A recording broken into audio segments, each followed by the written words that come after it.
Holy shit, these seats feel nice. I just picked up my nephew yesterday in this car and he's like, new car? I'm like, yeah, something like that, something like that. 4 o'clock in the morning, and here comes an idiot right here. We magic school bust that truck right through the headrest, right through the side of my neck, up under my ear. Only red flag I seen, boy Jose, but I called him up at the... What's going on, guys? It's DOS Dedicated. Welcome back to another real world vehicle ownership review video, a video where certified used car enthusiast DOS Dedicated speaks about real world ownership and reliability on great used cars, especially his own. I know it hasn't necessarily been a while since you've seen this car. It was about a month ago when I originally uploaded the very first video revolving this car on this channel, but that was more of an introduction for this car. This is gonna be more of a reliability update, if any, considering I only had it for about a month and a half. But let's get started. The story between me and this car was I was originally looking at the marketplace listing for about a month before I decided to make my initial engagement with the seller. I made my own version of, hey, is this still available? They said, yes, can we get your number so we can make some arrangements? They called me back about 2 days later after I sent my number, and it turns out that the account that the listing was under was actually the friend of the owner of this car. But anyway, she called me and she explained why she didn't want this car anymore, the history, what she's done to it and all that stuff. So it seemed pretty convincing after she kept me on the phone for about 45 minutes to an hour. I don't know who else in the history of coming in clutchness would be as good as my boy Jose, but I called him up at the last minute after I got off the phone with the owner. And I was like, yo, you want to go on a road trip real quick? And he's like, are you serious? I was like, yeah, let's go. 3 hours there, 3 hours back. As the previous owner said, the car would be perched up outside of her diner. So we saw the car there and she was sitting there with it as well. We test drove it with her. We looked all around and checked out the car, made sure it looked good and it was pretty legit. So I decided to buy it. My boy Jose drove my Buick back, which is what we took over there, and I drove this back. One of the biggest selling points about buying a vehicle off of a website, marketplace, whatever, would be the original listing. Of course, people like to look out for grandma owned, grandpa owned, older person owned, because in general, that just seems like the car has been well taken care of.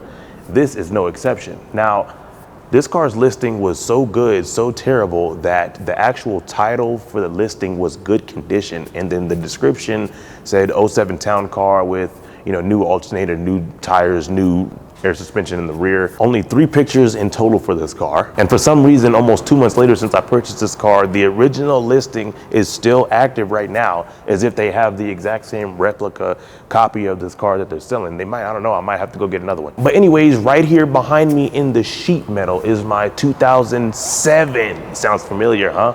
Lincoln Town Car Signature Limited, as it says right there on the pillar. I've had this car for almost 2 months, so we're gonna find out, how's it been? What have I done to it so far? Is it really a good car, is what I've pledged in the first video? Oh man, I cannot help but to just look at this motor and just smile about childhood, most of my teenage years, because this is the motor that carried me throughout basically most of my life so far. This is the legendary huge selling point of these cars, period. Any Ford vehicle, if it has this Triton, this is the one to go with, if anything. This is a 4.6 liter V8. Now that might seem pretty puny for today's standards with all your Hellcats and whatnot, but this is way more reliable than that, because this thing has about 239 horsepower and I think like 286 pound-feet of torque. This is the motor that was in my dad's truck, even though this is essentially a 10-year newer motor than his truck. But either way though, I don't think they changed up too much about this motor, which they shouldn't have, because that 97 was so damn solid. We never had a single issue. We magic school bust that truck, and as good as it still looks till today, that thing has never left us down, stranded on the side of the road or nothing. So I imagine it could be a similar situation with this one, considering this one only has 77,000 miles. I don't know why people hate on that. They think, oh, somebody changed the dashboard, or how you could swap, or the vent, you could do all kinds of stuff with the odometer. Carfax proven this car has 77,000 miles on it, so thank you for hating as much as you do. Like I say in all of my videos, there is a reason why I go for certain cash cars, not just because they look good on the exterior. Thank you very much. Now, from the camera angle, hopefully it's not doing that weird glitch where it doesn't never like to focus, at least with this angle. Got the engine bay in my face right here. But there is a brand new alternator that the previous owner said that she obviously replaced. I don't think it would just be there just coincidentally. Now that I'm looking at it, let me explain anything that's gone on underneath this hood, which is nothing. I've only had this thing for about 2 months and drove it in total maybe like 600 and something plus miles. Which is pretty much the majority of it was, of course, the trip on the way back. And then that very next day, I took it to go get 5% window tint, oil change, filled up the gas tank, and that was it. And other than that, I took it to work a couple times, and that was it. I haven't done anything else to this car. But this battery is looking quite old. It does say 122 on there. I've just literally last week bought 2 batteries, one for my LeSabre and then one for my sister's car. So now I might be looking into purchasing one for this car, but we'll let that go ahead and, run its course, and then we'll deal with that later. You'll notice this engine bay is dirty. Yes, it's gonna stay that way. I'm not gonna clean it. Well, I might clean it maybe eventually at some point, a little bit. I don't think this car deserves to be as dirty as it is right now at the moment. But speaking of dirty, we did get this car from a little small town down south from an older lady. So as you would assume, this is actually a little bit cleaner than, I don't know how it got cleaner. Maybe I drove through some rain or something like that, but it was a lot dirtier. The entire car was pretty dusty and almost brown for that matter. You couldn't even tell it was this nice baby blue color, but either way, only red flag I noticed with this car when I was purchasing it was about 1,500 miles due for an oil change. But seeing where she drove this car with the 2 lanes, pretty much, it was kind of like highway mileage anyway. So that might have not been as bad as it seems. At least if it was in the city, it might be a different story. But either way, perfect, nice and smooth, starts right up. Everything is just great. I love it. This is the engine that I grew up with, and it just excites me. It even sounds like my dad's truck, especially at low RPMs. Nothing like it, and it's sad that it went away. Nothing lasts forever. Like I said, I buy my vehicles now with the intention of actually enjoying them. As much as I would love to buy a car like this and put it up in a museum, it would basically be a waste for me, period. So I bought this car with 77,000 miles, knowing I'm gonna drive it all the way up to whenever it's 500, 600, 400,000 miles, whenever it decides to run its course. With these videos, I have to at least make sure I get the majority of the proportions on the exterior to satisfy my OCD during editing. Just take a good look at the general size of this car. It's basically as long as your mid-size pickup truck, at least your modern mid-size pickup truck, which aren't really mid-size anymore. They're about the size of full-size trucks were back in the 90s. But anyway, it's just sad to know that they're not gonna make anything like this ever again, pretty much. This was your basically luxury land yacht on wheels. Big V8 in the front. You had your rear wheel drive. This is not front wheel drive at all. None of these were front wheel drive, not even all wheel drive. Correct me if I'm wrong in the comments, but just a comfortable ride. Yes, it is an actual body on frame, not no unibody. This is all still classic American blueprint. I knew I wanted this before I even knew I was a Ford guy, which is since the beginning of time. Even though it does kind of get me like, man, maybe I really should be keeping one of these on the shelf, but I really just would rather enjoy one. It's pretty much been on the shelf for the majority of its life, considering it's almost 20 years old with 77,000 miles on the odometer. Like I said, I buy these cars knowing I'm going to use them, even though I'm the only one who's ever in any of my vehicles pretty much ever, period. But yes, this is really how I drive this car. Maybe the backrest is a little exaggerated, but for the most part, I am technically almost laying down back here when I am operating this fine automobile. Now, in the first video, when I introduced this car, I was comparing it to my Buick, which is also another 6-seater, early 2000s luxury sedan with the column shifter on the back of the steering wheel and the flip-up center console and whatnot. This car is no exception. It definitely is bigger, longer, and it feels a lot wider.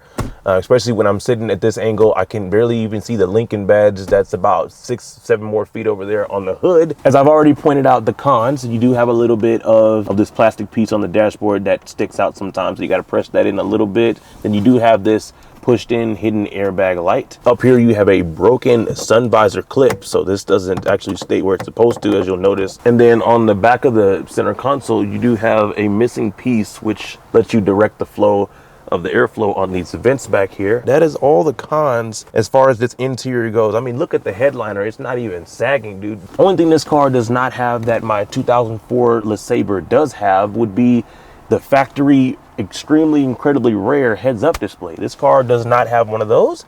It is fine though. You don't really need it. Who really cares at this point? I don't even use it on that car anyway, just when I want to flex on backseat passengers, because they can see right through the headrest, right through the side of my neck, up under my ear. Whenever they're sitting back there, they take a look at that heads-up display. This car does not have it, but it doesn't matter because it has everything else just as the LeSabre does. Your heated seats, your power front and passenger seats backrest as well, and then you have a little Nice little rear hidden button right here. I think this is for the lumbar support as well, but these also work too. And also power mirrors. You have your, well, I think in the LeSabre, you have 2 different buttons for your memory seats, but on your driver's side at least.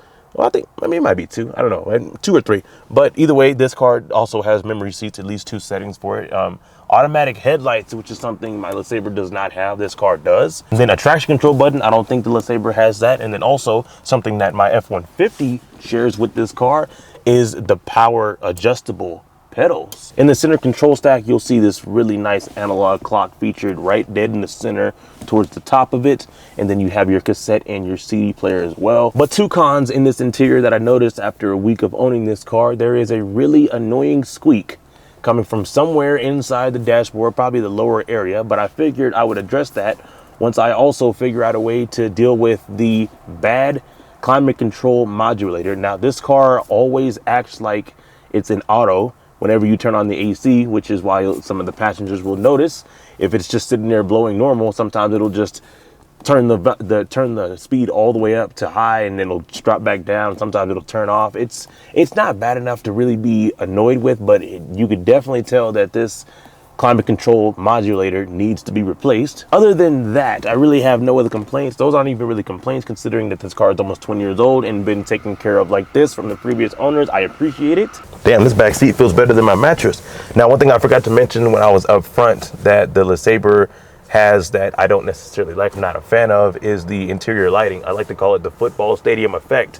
When you open that car's door, you get lit up, kind of like how this car is kind of doing right now, with pretty much every single light on the interior lights up the interior of the car and is extremely annoying. This car does the same thing, but it's better because in the case of this car, as soon as you close the door or all of the doors, the lights pretty much turn off like probably 2 seconds. They pretty much automatically turn off. On that LeSabre, it takes almost 4 hours, in exaggeration, probably like, I don't know, 10 to 15 seconds for all the lights to turn off. I think that is extremely annoying. I have not figured out a way to turn off from any of the, controls on the driver's side area over there, or maybe I'll just have to take out all the bulbs or whatever bulbs necessary that I want to, but I think that is extremely annoying. Now, when I was talking about the door chime on that car, I wasn't really annoyed. I just thought it was funny how ridiculously loud it is. This car doesn't seem to have, well, this car does have one, but it's only when you put the key in the ignition. Basically, essentially like pretty much any other car, letting you know that, hey, don't leave your keys in the ignition or locked in this car at all.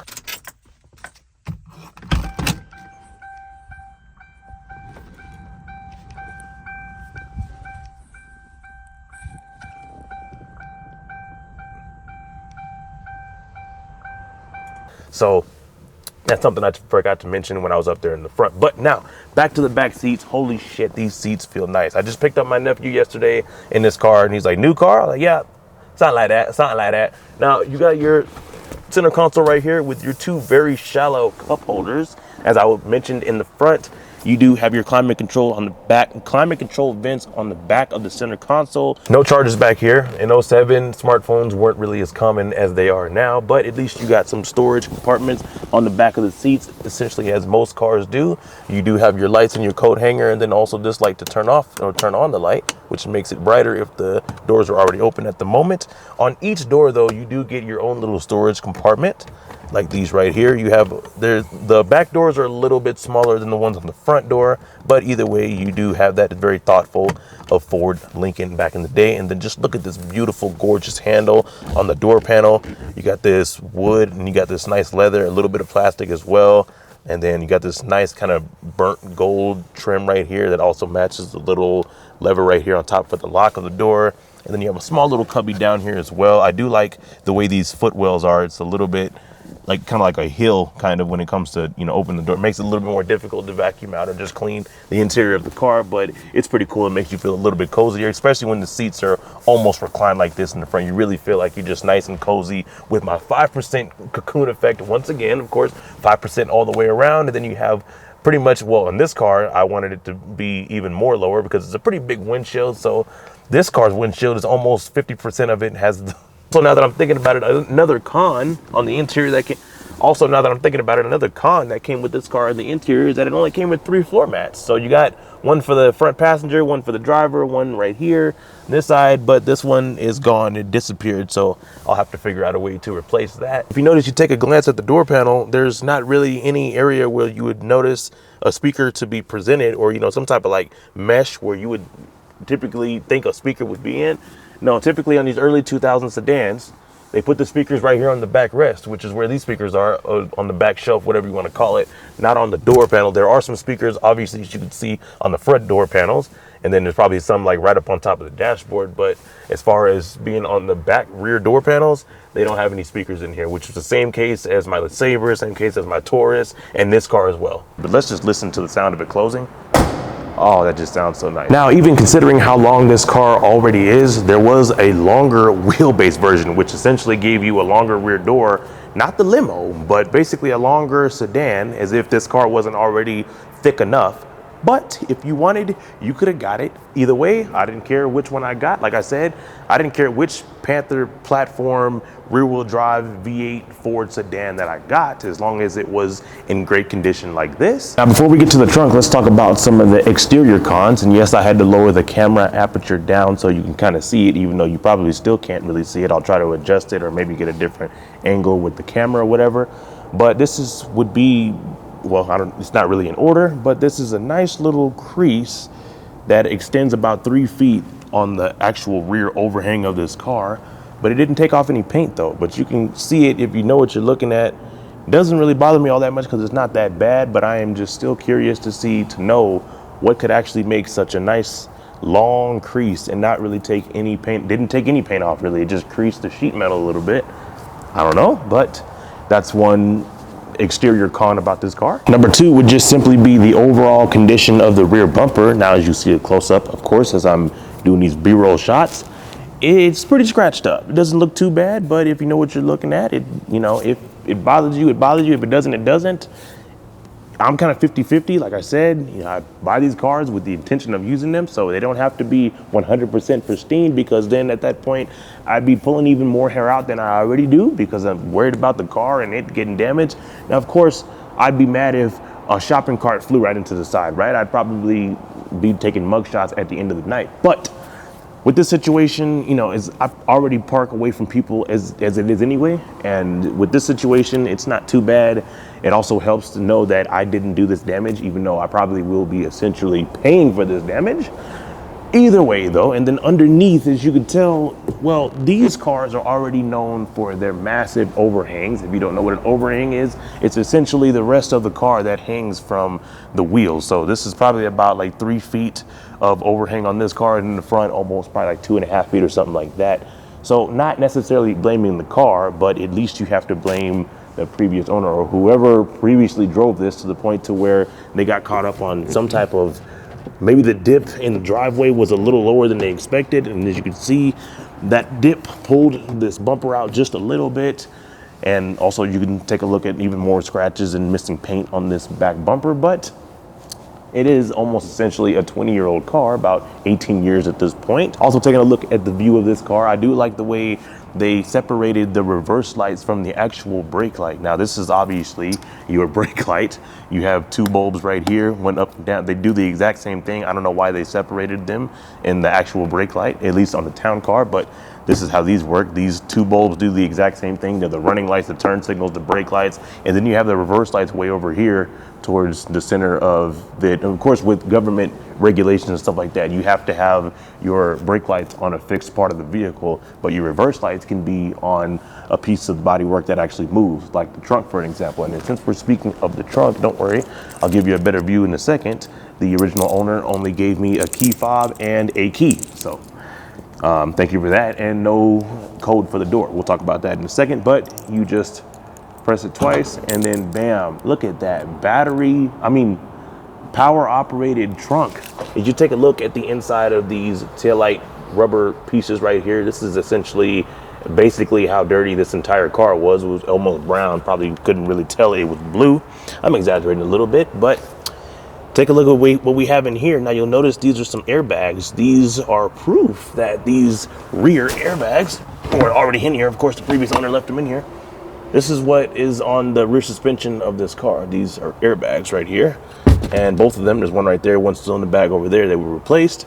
I just recently added this in here, which is the front license plate bracket. Took that off. Personally, my preference, I don't like front plates. Just ruins the entire look of the car. And why do you need it? There's a plate right there up top. Anyways, take a look at the way this trunk is shaped. Now over there on that side, you have your tire, and I think your tire jack, stuff like that.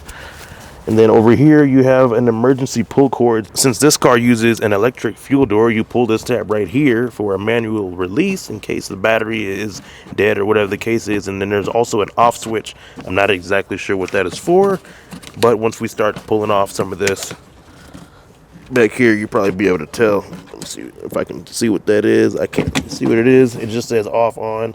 I'm not exactly sure what that's for, but we'll figure it out later. You got a pretty decent access to your taillight, so you want to replace some bulbs, which I will have to because it does hyper flash on that side. I believe one of the bulbs is out. Then also take a look at the way this trunk is shaped. Now you'll notice this part looks like an actual shelf. This is pretty much essentially where your fuel tank and all that stuff sits, I would imagine. Don't quote me on that, but it robs the ability for you to actually fold down the rear seats and actually put longer objects in this car. You can't do that anymore. So I think I don't know if you can even fold the seats, but I know you can't lay down flat like how I used to take naps in my Taurus. I would fold down the rear seats and I would stretch out and essentially have a bed back here to just chill and just take naps or just sleep in general. You can't do that anymore in this car. Sadly, I can't even do it in my Buick anymore. Then the last few exterior cons would have to do with this entire driver's side of the vehicle. Starting with one would be this dent right here, which was not noticed until we actually got there after that 3-hour road trip and saw the car in person, because it wasn't displayed on the 3 total pictures that were available on the listing. But we'll deal with that. I got some quotes, and basically the cheapest would be about $350, because as you can see, not just being on this pretty decent, normally easily accessible, piece of, well, fender, general front fender, but it's also on this crease right here. It's like a little extra crease, so they would have to do some ridiculously extensive PDR or whatever you call it to make sure that everything lines up right once again, and it'll look like a normal car. But there is some paint taken off right here that I've just now noticed. So whatever they bumped into, or what bumped into this car, did a pretty good amount of work when it comes to bending the sheet metal, but it's okay because it makes up for it with all 4 brand new tires on this car. So I won't be having to worry about tires for quite some time until these dry rot out, because they've been sitting longer than they've actually been used. So a waste of a tire, but it is what it is. Let's move on to the next cons. Next would have to be these faded plastic panels. Now, I didn't even know that this lower part of the door was this plastic right here. It kind of reminds me of my old 2004 Kia Sorento I used to have, which was also plastic, but you could obviously tell because the majority of the SUV was white and then down here was gray. But these are indeed plastic panels on the lower parts of the door, and as you can see from that angle of the camera, they're starting to get like a lightish color right here because they're fading. The other side is perfectly fine, but this side seems to have seen a lot more sunlight than usual on both doors. This one's a little bit worse, but you can tell as well. It's funny how this fading bothers me more than this nice, pretty significant scratch right here, which probably could come out with just a little bit of sandpaper and all that good compound and stuff like that. But these fading panels kind of bother me a little bit. You don't really notice it all that bad sometimes, but I do, and it's just like, damn. And then the last con about the exterior of this car would have to be my favorite. One of the most favorite things about these Ford vehicles that I love is the ridiculously, extremely practical and handy door code situation. This car is featuring it. I think most Lincolns did, especially back in the early 2000s, and even now still to this day. But if you press the last 2 buttons, it locks the entire car. It's already locked, so you don't need to worry about it. And you put your door code in, except the previous owner has no idea what the code is. So I've seen some comments in my previous videos when I mentioned this code, and some people say you could just reset it, which is a kind of scary thing. If anybody could just walk up to your door and just press a couple buttons or hold a couple buttons and reset the entire system. It's kind of weird to me, but what I had to do with my Taurus situation, I used to have a 2005 Ford Taurus that had this door code as well. I just took it to a Ford dealership and they charged me 30 bucks to find the original door code, and it worked out just fine. Maybe the way I might have to address this car. So there is your tour or first reliability update to the newest addition to the family. You might think multiple vehicles is a waste, but as I mentioned in one of my previous uploads, unlike most individuals who can't even last a season in your life, these cars, my cars, definitely prove their dependability and reliability. So I hope you guys stay tuned and enjoyed this video. Be sure to keep a lookout for more automotive related content on this channel. And that's it.